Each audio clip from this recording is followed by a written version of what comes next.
दोस्तों आज की इस वीडियो में समझने वाले हैं जो DGC-6D ये एक ऑटोमेटिक मेंस फेलियर का काम करता है, एएमएफ का काम करता है। जो कंट्रोलर एएमएफ कंट्रोलर है, ऑटोमेटिक बोल सकते हैं ट्रांसफ़र स्विच का काम करता है, एटीएस काम करता है।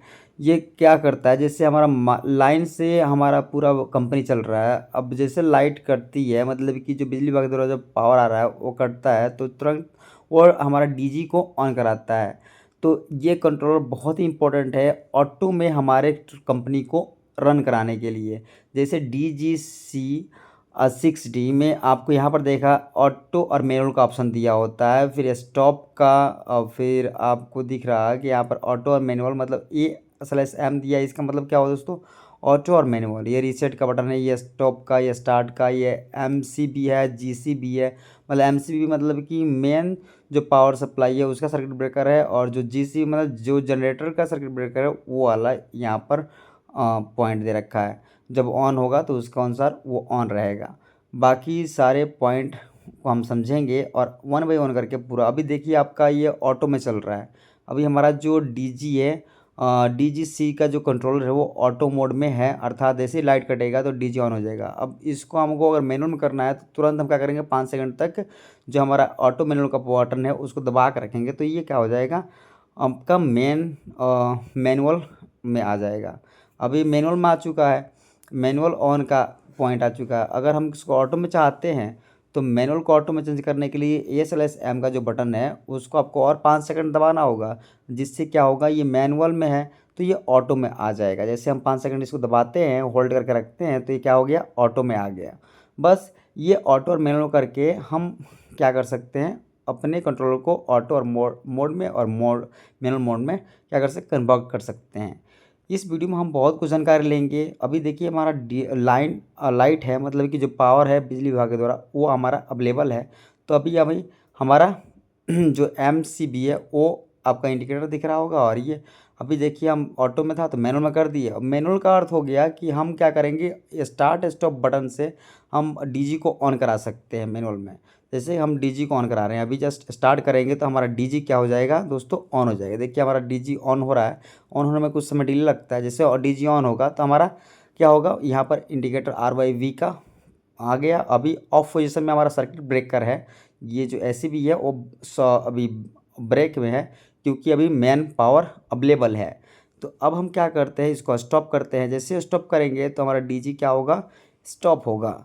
तो यहाँ पर आपको समझ में आ गया कि ऑटो से मैनुअल में चेंज करके हम हाथ से ही इसी पॉइंट से हम DG को स्टार्ट स्टॉप करा सकते हैं। तो यहाँ से स्टार्ट स्टॉप करा दीजिए। अब आपको समझाते हैं अच्छे तरीके से कि अब ऑटो मैनुअल का फंक्शन पूरा समझ में आ गया होगा, कोई दिक्कत नहीं होगा। अब हम क्या करते हैं, इसके पैरामीटर्स जो होते हैं उसको चेंज करना होता है। क्या करना होता है, तो A/M और रीसेट बटन को 5 और कुछ सेकंड केवल दबा कर थोड़ा रखते हैं, तो जस्ट हमारा जो पैरामीटर का होता है वो सेटिंग ऑन हो जाता है। जैसे यहाँ पर देखिए अंडर वोल्टेज है, मेन स्टार्ट डिले है, और generator over voltage, under voltage यहाँ पर 180 है, जनरेटर जो सप्लाई है, और जो OS है मतलब कि जो फ्रीक्वेंसी है वो है, और OS डिले है, जो अगर फ्रीक्वेंसी आपने सेट रखा हो उस पर आएगा डिले कितना लेगा और बंद करने के लिए, और अब क्रैंक है, क्रैंक टाइम है, और क्रैंक डिले है, जनरेटर पिकअप वोल्टेज, और जनरेटर वार्म अप टाइम, सब ये दे रखा है। इसको चेंज भी कर सकते हैं, मैन रीसेट डिले टाइम और रिकूल टाइम, फिर जनरेटर रिकूल टाइम के बाद स्टॉप सनलाइट और SOL टाइम और फ्यूल डिले टाइम। मतलब इस चीज़ों को आप सेट कर सकते हैं जो आपकी रिक्वायरमेंट होगी उसके अनुसार। SWT डिले है, और GCB to MCB डिले, मतलब अगर लाइट कटता है तो और जनरेटर चालू होता है तो उसके बाद लाइट में जाने के लिए समय चाहिए कितना चाहिए, और मोटर, और फिर यहाँ पर ये आपका जो मेन का R का फेज है, मेन का Y का फेज है, मेन का जो B का फेज है, RB फेज है, उसको दिखा रहा है। जनरेटर का R फेज, और जनरेटर का F फ्रीक्वेंसी, और जनरेटर का DC और DC वोल्टेज कितना इसको अभी अवेलेबल है, जो अवेलेबल है उसको दिखा रहा है, और रनिंग टाइम कितना है, कितना घंटा चल चुका है, और RPM क्या है। तभी DG हमारा ऑफ पोजिशन में तो जो RPM है वो नहीं दिखाएगा। तो अभी हमारा DG नहीं चल रहा, मेन पावर है जो कि बिजली विभाग द्वारा आया हुआ है, वो पावर हमारा कम्प्लीटली कंपनी में चल रहा है। अब जैसे आप इसको चेंज भी कर सकते हैं, किसी पॉइंट को अगर चेंज करना चाहते हैं तो आप क्या करेंगे, इन दोनों और जो अभी देखिए ये सारे पॉइंट है। अब अगर आप चाहते हैं चेंज करना तो इसको दबा कर रखिए, ये वाले के दबा देंगे एक बार तो मेन आ गया अंडर वोल्टेज, और फिर यहाँ पर ओवर वोल्टेज है, और फिर सारे पॉइंट दे रखे हैं। आप इसको चेंज कर सकते हैं, अपने आवश्यकता के अनुसार इसको चेंज कर सकते हैं। चेंज करने के लिए आपको कुछ नहीं, जैसे कि प्लस और माइनस दे रखा है ना, तो इसको माइनस को दबाएंगे तो घट जाएगा, और जो उसमें डिजिट होगा और जो प्लस होगा तो उससे बढ़ जाएगा। तो हमें किसी चीज़ को चेंज करना हो, हमें चेंज करने की ज़रूरत नहीं है, क्योंकि ऑलरेडी सेट हो और रखा है, ये हमें जितनी रिक्वायरमेंट है वो उसके द्वारा काम कर रहा है, कोई दिक्कत की बात नहीं है। तो हम इसको सेट नहीं करेंगे, मतलब केवल चेंज नहीं करेंगे। चेंज कर देंगे तो अपने आप सेट हो जाता है, इसमें कोई दिक्कत की बात नहीं है। केवल चेंज कर देंगे अपने आप सेट हो जाएगा, जितना रख देंगे उतना सेट हो जाएगा। ये एमसीबी है, जीसीबी है। एमसीबी मतलब कि मेन का पावर का सर्किट ब्रेकर, और जीसीबी जनरेटर का सर्किट ब्रेकर के द्वारा जब जनरेटर चालू होगा तो उसका सर्किट ब्रेकर मेन फेल होगा तो चलेगा, जैसे ही जब जे मेन आएगा तो जीसीबी बंद हो जाएगा और मेन के द्वारा ये ऑपरेट हो जाएगा। तो इसमें आपको देखिए स्टार्ट फेल होगा तो स्टॉप फेल होगा तो ये इंडिकेटर दिखाएगा। बी मेन है, अभी जनरेटर है, फिर यहाँ पर आपको स्पीड है, फॉल्ट, फ्यूल है, और SWT है, सारे पॉइंट इंडिकेटर दे रखे हैं।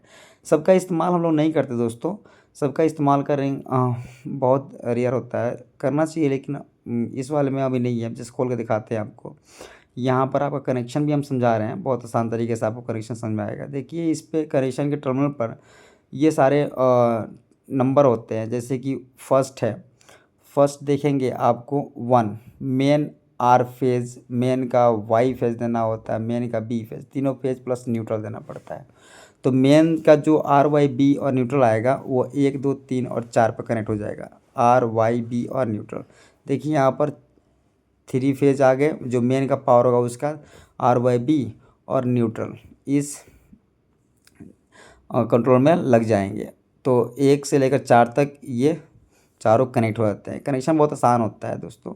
उसके बाद जो जनरेटर का फेज होता है उसको, और न्यूट्रल होता है उसको 4 और 5 पर, 5 और 6 पर कनेक्ट कर देते हैं। देखिए 5 और 6 पर हम क्या कनेक्ट करते हैं, जनरेटर का फेज और न्यूट्रल कनेक्ट कर देते हैं। फेज हम 5 पे और 6 पर जनरेटर का न्यूट्रल कनेक्ट कर देते हैं। तो फेज, जब जनरेटर का फेज और न्यूट्रल कनेक्ट कर देंगे यहाँ पर तो वो समझ में आ गया। तो उसके बाद oil pressure 7, pressure switch, fault input, और water temperature switch, fault input, fuel level, emergency का जो भी बटन होगा वो देंगे। तो यहाँ पर हमें देने की ज़रूरत नहीं है, क्योंकि ये सब चीज़ें नहीं दिया गया है यहाँ पर। तो हमें जो आवश्यकता है बस उसी को यहाँ पर कनेक्ट कर देंगे। देखिए अब उसके बाद 10 आपको दिखाई दे रहा होगा यहाँ पर, 10 मेन कंडक्टर का NC और मेन कंडक्टर का NC दो रखा है, तो मतलब 10 कॉमन हो गया और 11 उसके NC का आउटपुट हो गया। तो यहाँ पर मेन में हम क्या कर देंगे, जो हमारा 10 नंबर है, ये 10 नंबर है, 10 पे हम क्या करेंगे DC पावर दे देंगे, और वहाँ से 11 जबर होगा, 11 जो आउटपुट होगा, देखिए 10 पे हम कॉमन कर देंगे हमारा जो वोल्टेज होगा उसको। उसके बाद जो आउटपुट होगा 11 से निकलेगा यहाँ से, और ये मेन कंडक्टर का जो होगा, मेन कंडक्टर को ऑन करा देगा। 11 मेन कंडक्टर को ऑन कराएगा। फिर यहाँ पर 10 और 11 समझ में आ गया, 10 से 11 कंप्लीट हो गया। इस पर टर्मिनल पर है, यहाँ पर देखिए 10 से 11 के बाद 12 13 है, 12 और 13। तो फिर इसी प्रकार से हम क्या कर देंगे, देखिए यहाँ पर 12 और 13 में जनरेटर का कंडक्टर का NO यूज करना है, तो कॉमन पे हम वही दे देंगे पावर पॉजिटिव, और वहाँ पर से 1 से हम आउटपुट ले लेंगे, 1 से इनपुट दे देंगे पॉजिटिव का, 1 से आउटपुट। तो यहाँ पर जनरेटर का NO यूज किया जाता है, और जो हमारा मेन का होता है NC यूज किया जाता है। तो एक समय पर एक ही काम करेगा, एक आने पर दूसरा, अब अगर DC चलेगा तो वो ऑफ हो जाएगा, मतलब कि जनरेटर ऑफ हो जाएगा, और सही मेन ऑफ हो जाएगा। इसके बाद आपको दिख रहा होगा यहाँ पर बाकी जितने भी चीज़ें हैं बहुत सारे पॉइंट दे रखे हैं, ये सारे खाली है।